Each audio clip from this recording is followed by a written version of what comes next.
I believe they have the cleanest tap water probably in the country, if not the world, because so much of the farmland upstate New York are under CRP, so that helped clean up the water source. So let me ask you this question. When they take some of the land off the market, don't the prices of the food go up? Because previously you were saying that if they didn't have the farm subsidies, the prices would be too high. But isn't it reducing the supply of food, of the supply of acreage, making the prices of the food go up? Capitalism, as far as I understand, capitalism hasn't worked in the farming industry for a very, very long time. I think they discovered this the hard way.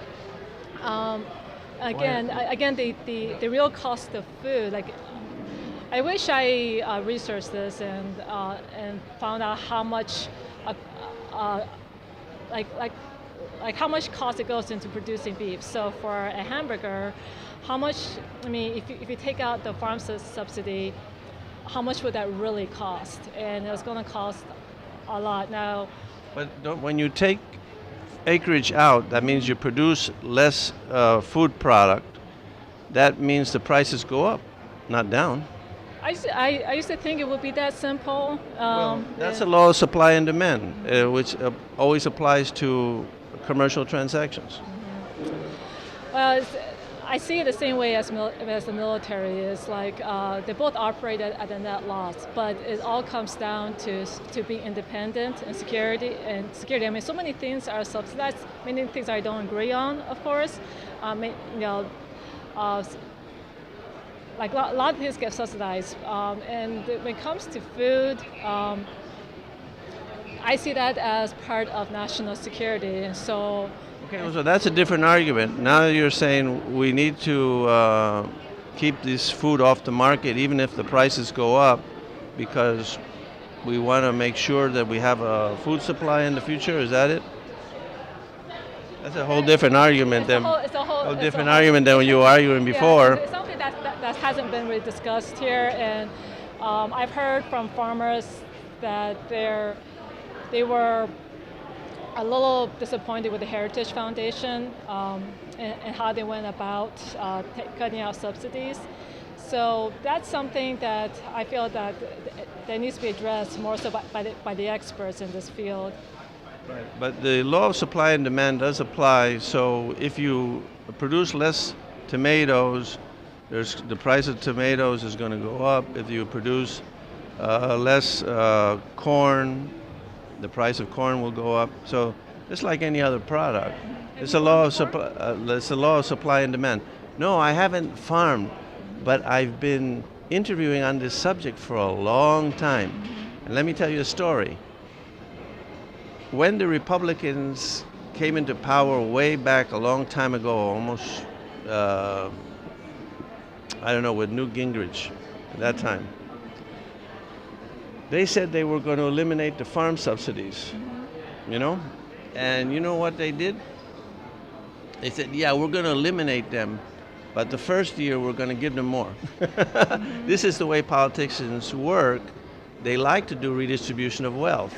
And so if the farmers that are millionaires qualify for getting redistributed wealth from taxpayers who are poorer than them, like yourself and me and others, well, everybody can qualify for redistribution of wealth under that scenario because it's not even about need like your sister. You're making a case for your sister, although you agreed that private charity would be better, but it's like General Electric will get subsidies for selling product in the rest of the world, and this other company, Boeing and whatever. So this is just, like you said, not the American way, and that's why you said in the beginning, you said you were against redistribution of wealth. Do you remember that? I did. So wouldn't it be better just to be consistent on that and not redistribute any wealth to anybody and just tax for services rendered to the citizens? I believe like in the ideal, ideally, I think that's the goal. How we reach there, because it's such a big country. It's just like how, like what Sweden had for a while, socialism. It kind of worked for the most part because they were a small, homogeneous country, but it wouldn't work here. That's true. And talking about food prices, don't we have the lowest food prices around the world? I mean, I thought that It doesn't feel like that in D.C. that's true because they have a lot of taxes in D.C. But I don't know exactly where you're from, but in Japan and Korea, I've been to both places. The food prices are pretty high. And it's my understanding that their version of the Department of Agriculture also gets a high federal budget. Oh, so And also, they make the same mistake? and also Japan, their rice industry is also highly subsidized. Oh my God! No wonder. That's why they have such high prices. So And anyway, and if each country don't subsidize their farmers, then the farmers go out of business, and they're forced to buy food from other countries. you mean cheap food? They get. And then, but then it makes them food dependent on other countries. Well, they can sell us Toyotas, and we will sell them food.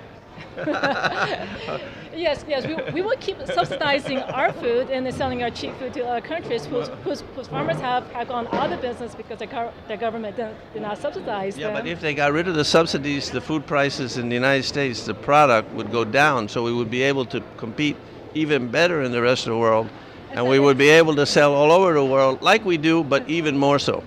This doesn't seem to be working in that case because other countries, it'd be very expensive to produce their own food, and then they either and then their own people won't buy the food grown in the countries, but they'll buy cheap food from other countries. Good idea. Don't you like to buy cheap stuff?